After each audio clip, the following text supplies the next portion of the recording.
Come on in, honey. The lantern's lit, the veil's a little thin, and the wind's been dying to carry a few secrets your way. Welcome to Raven's Ramblings, where the shadows walk beside us and the past never stays buried, and a good spell can speak louder than a sermon. I'm Raven Nightingale, part healer, part hellraiser, keeper of the old ways and ghost stories alike. So pull up a chair and listen close. You never know what might be whispering in the dark.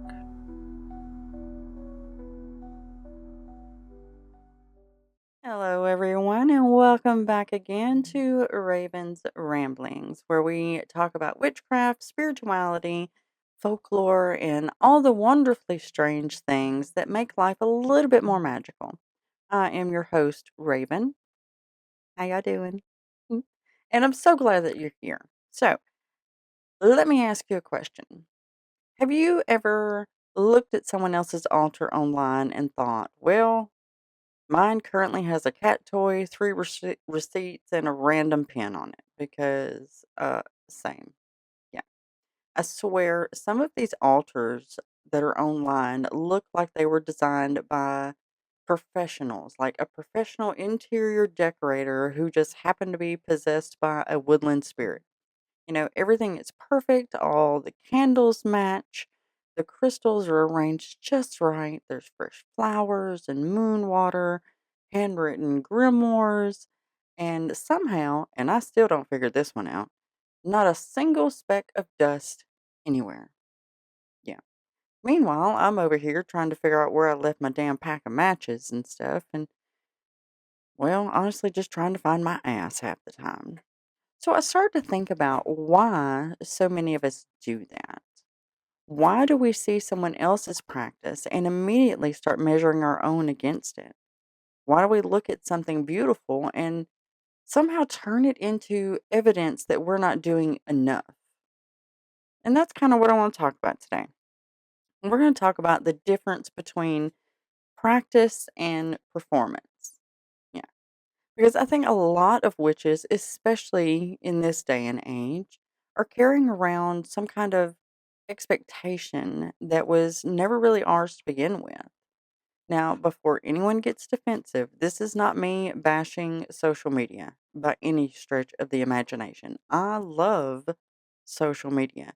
Without social media, a lot of us would not have found each other. I wouldn't be sitting here talking to you. You would not be sitting there listening to me ramble on about who the fuck knows what. There would be no Ravens ramblings. So this is not some old woman yelling at the clouds. So, although I am approaching the age where that's becoming an option, yeah, I don't like to think about it too much.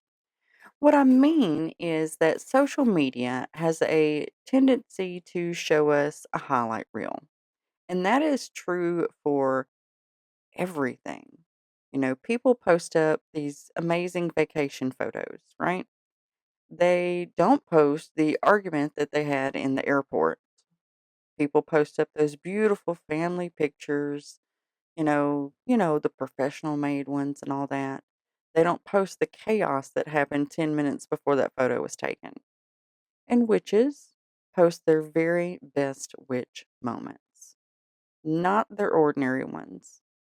Nobody makes a TikTok called "Come spend a magical day with me while I ignore my laundry for the fourth consecutive business day." Right? And that's why I put out my little bonus thing, kind of showing you my altar and the chaos that it is. Right? Anyway, you get my point. So, what we're seeing with these professional, in quotation marks, professional looking altars is not the whole picture. It is those shiny, curated parts, right? Those are moments that someone intentionally chose to share. And after enough exposure to that, it's very easy to start believing that that's what everybody's life looks like all the time. And honestly, I caught myself doing this recently. Yeah. I was scrolling one night before work, which is always dangerous. Nothing good has ever come for me scrolling before a 12-hour shift. Nothing. And I saw this beautiful setup. It was gorgeous, just perfect lighting, and everything looked mystical and intentional. And for a second, I thought, maybe I'm not doing enough. And then I thought about my own altar. And y'all, there is literally cat hair on it right now as we speak. Like, not a little bit. There is cat hair, there is dust. Yeah, because apparently my cat Salem has decided that spiritual growth requires some type of supervision. And then I took a deep breath and I started laughing because the truth is, my altar reflects my life, and my life is not staged at all. And that's why I come to y'all like this. I don't put on a full face of makeup because that's not me. That's not who I am. You see my real life. I have pets. I work nights. I forget shit all the time. I get tired. Sometimes I do a full ritual, and sometimes I eat cereal over the sink and call it self care. That is real life. And real life does not stop just because you're a witch. Yeah. Remember that. Real life does not stop. Okay. I think one of the biggest lies that modern spirituality tells us is that our practice should always look spiritual. Most of the time, my witchcraft does not look magical at all. It looks like me sitting in my car before work or holding a cup of coffee while watching the sun come up.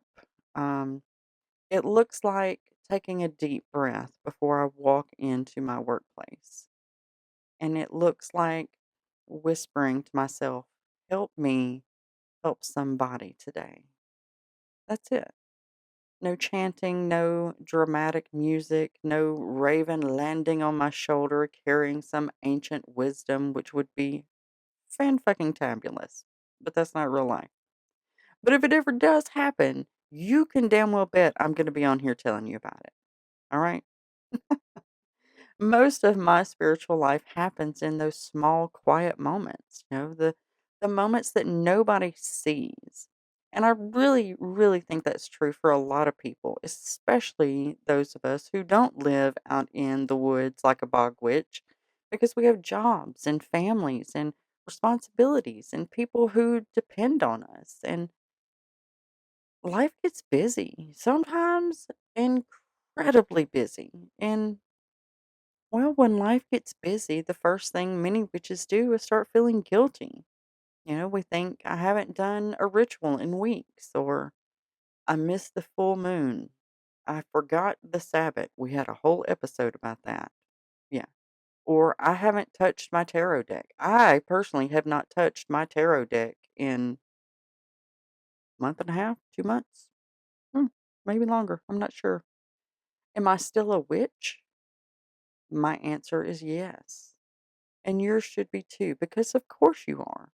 You are not enrolled in a subscription service. Your witch card does not get revoked because you got overwhelmed. This is not a cosmic attendance thing. Like there's not somebody out in the cosmos writing down, oh, well, little Sally didn't show up today. There is no spiritual manager standing there with a clipboard. Ma'am, according to our records, you have missed Beltane, and you did not complete your quarterly moon water requirements. What do you have to say for yourself? Can you imagine? Half of us would be on probation, and some of us, like me, would be kicked the fuck out completely. Yeah, because I'm doing shit on my time, not everybody else's. And the older I get, the more I've realized that practice and performance are two completely different things. You know, practice is personal. It comes from inside. Like it's more heart driven. Performance is public. For me, it's more mind driven, right? Practice may ask, what do I need right now? Performance is going to ask something like, what will other people think? You know, practice happens because it matters to you. To you. That's the key. It matters to you. Performance happens because it matters to an audience. Yeah. And sometimes they overlap. And there's nothing wrong with sharing your practice. There's nothing wrong with making content and posting pictures. The problem starts when we begin treating visibility as proof of authenticity because they are not the same thing. They're not. The most my dog's trying to get in on this.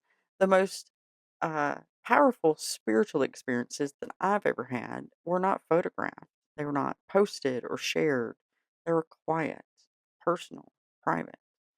They existed entirely between me and whatever powers were listening. And I think a lot of magic lives there in those places that nobody else sees. I also think that we need to talk about stuff. And by stuff, I mean all the stuff. Because witchcraft has become a very marketable thing. And y'all know I love crystals, I love my tarot decks and books, and I love all the shiny witchy things. I am absolutely not judging anyone for that because I am that. Okay. But there was a point where I realized that I was collecting things faster than I was using them. Maybe you've been there too. I don't know. And I keep thinking maybe the next thing would make me feel a little bit more connected, more spiritual, more witchy.